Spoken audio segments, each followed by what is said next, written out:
Hi, hello friends, welcome to our channel. In today's video, we'll be seeing the next 10 questions on engineering physics, unit 1.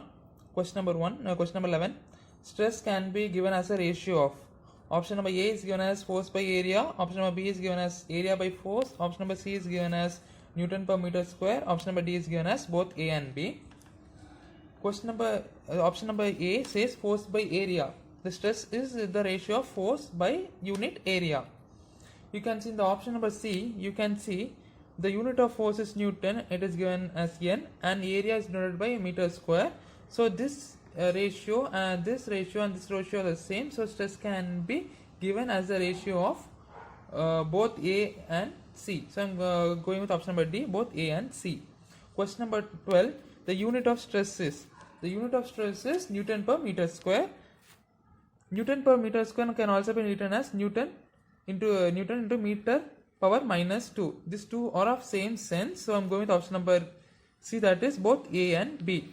Remember, unit of stress is Newton per meter square or Newton meter power minus 2. Which has no unit, strain has no unit. Okay. Question number 13, the other names of longitudinal stress, tangential stress and bulk stress. These are given in column 1, and the other side, on the left hand side, in right hand side we have linear stress, volume stress and shearing stress. You have to match these names. Longitudinal stress can also be called as linear stress, tangential stress can also be called as shearing stress, and bulk stress can also be called as volume stress. Tangential or longitudinal stresses. What is longitudinal? In our easy sense, we know Earth is in round shape, in spherical shape. If you take a right hand side or left hand side view and see it, we'll be saying this lines, this horizontal lines, this not horizontal, these lines are taking as, we'll be taking it as latitudes, and above lines will be taking it as longitudes. These longitudes will be passing in straight. If you take this Earth side as one side, that is like a front view, it will be emerging as a circle, and we can see this as a straight lines. So longitudinal stresses can be also called as linear stresses. Just for your memory sake, I told you with the example. Tangential stress. Tangential means if any line passes through the object at one point, touches the object at one point, then we'll be saying it as tangent. The stress that is occurring only at the surface of an object and touches the surface, only the front surface of this object, this is called as a tangential stress. This can also be called as shearing stress. Same shearing also, the meaning is same. Here also it will be acting at the surface. So tangential stress is also called as shearing stress. Bulk stresses is also called as volume stresses.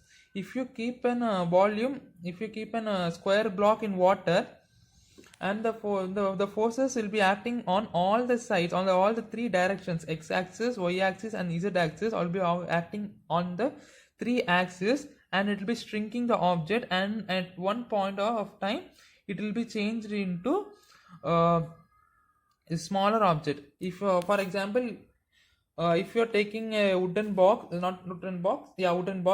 or some metal box, if you are taking some metal box, a square box, and throwing in the ocean, and after 6 months or 1 year, you are going and taking that object, it will be shrink to a smaller volume.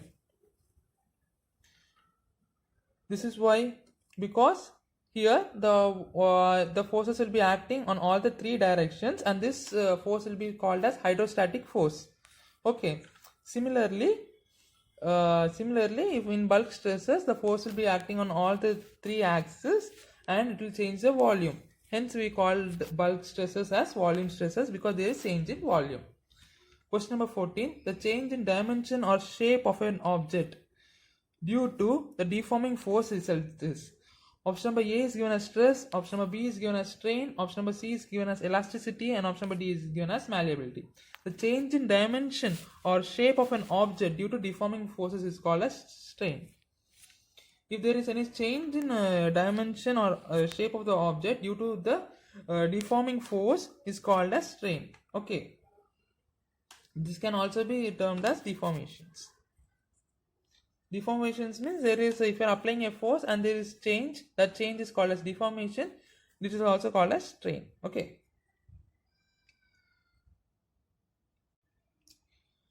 Question number 15. Strain is given by change. Option number A is given as delta D by D. Option number B is given as delta L by L. And option number C is given as F by A. And option number D is given as both A and B. Strain is given by change in dimension to original dimension. If they collectively D means dimension, if there is given as change in dimension to original dimension, and in this option B, change in length to original length. We can also change in volume to original volume, change in diameter to original diameter, change in thickness to original thickness.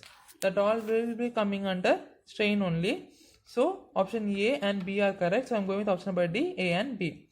Question number 16. Unit of strain is. I told you strain has no unit because if you are taking this dimension and this dimension having the unit meter, then this dimension will be also having the dimension as meter. So both will be getting cutted. I have explained here. If we are taking delta L by L, we know length. What is the unit of length? Meter. So meter by meter, it will be coming as meter by meter, and will be cutting both, and will be getting as no unit. If suppose the change initial length was 2 meter and the change in length was if L1 is given as 2 meter, that's the original length, and final length was given as 4 meter of the application of force on the tensile direction, 2 that is 4 minus 2 by 2 is given by 1. It will be meter will be cancelled, so unit of strain will be 1, not 1 meter. 1 meter means it is wrong. Unit of strain is 1. Unit of strain will be getting as 1, so we will be getting no unit. Okay. Question number 17. The maximum stress up to which a body exhibits the property of elasticity is called. In the stress strain diagram, there is a region up to which there will be the object. If you are applying a force, that object will be regaining to its original shape and size after the removal of that force. Option A is given as elastic limit, option number B is given as yield point, option number C is given as plastic range, and option number D is given as breaking point. The region up to which the metal can come back to its original shape and size after the removal of external force is elastic limit. Question number 18. Hooke's law was given by Robert Hooke, M.S. Hooke, Rakesh Hooke, and Robinson Hooke. We know Hooke's law was given by Robert Hooke. Okay, remember this name, Robert Hooke. So I am going with option number A, Robert Hooke.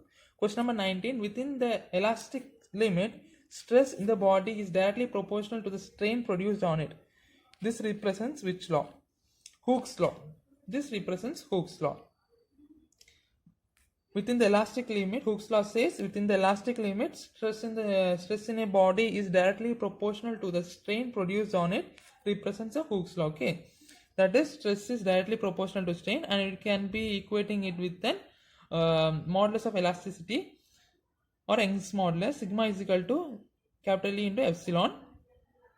Sigma represents the stress and epsilon represents the strain, and E represents the modulus of elasticity.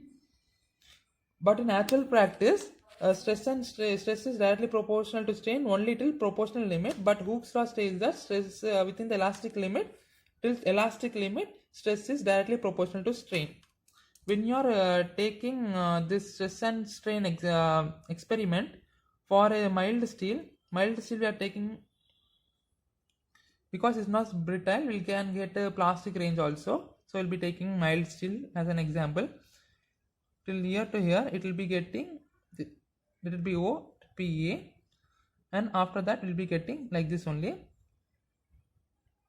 This will be only our curve for a mild steel or stainless steel. The OA point will be proportional limit, and this point B will be elastic limit. Okay, but in actual practice, this Hooke's law of this stress and strain, that is, stress is directly proportional to strain only till this proportional limit, that is OA. But Hooke's law states this stress is directly proportional to strain till elastic limit OB. Okay, but in actual practice, the stress is directly proportional to strain only till OA, that is proportional limit. But in Hooke's law, that You have to remember that. It will be, I know this is little bit confusing, but I'm saying you just keep in your mind, because in olden days they taught that stress and strain is directly proportional to elastic limit. In which period? In Hooke's law period. A Hooke's law scientist the first examined with a mild steel. He was adding force and force for mild steel up to a limit. It was stress was directly proportional to strain. He pointed that point as B, but in actual practice, stress is directly proportional to strain till this only the proportional limit. Above that, it is not strain. We cannot have the same dimension of that mild steel, but it will be some little bit difference. It will, there is a little bit difference, but in that time they were not so accurate at that time. So the Robert Hooke said that stress is directly proportional to strain till elastic limit. Okay, but now scientists have found out stress is directly proportional to strain till proportional limit only. Option A is given as Hooke's law, option number B is given as Newton's first law, option number C is given as Newton's second law, and option number D is given as Newton's third law. So I'm going with option number A, Hooke's law. Question number 20. In sigma is equal to capital E into epsilon, E resembles. I told you E is a modulus of elasticity, Young's modulus, coefficient of elasticity. Options given are coefficient of elasticity. Option number B says modulus of elasticity. Option number C says both A and B, and option number D says disagreed constant. Option number C, both A and B resembles for E. Sigma is equal to epsilon into modulus of elasticity is our Hooke's law. So I'm going to option number C, both A and B. Hope you guys like this video. Thank you for watching. Share with your friends so that they will get benefited. Thank you guys. Thanks for watching. Once again, bye.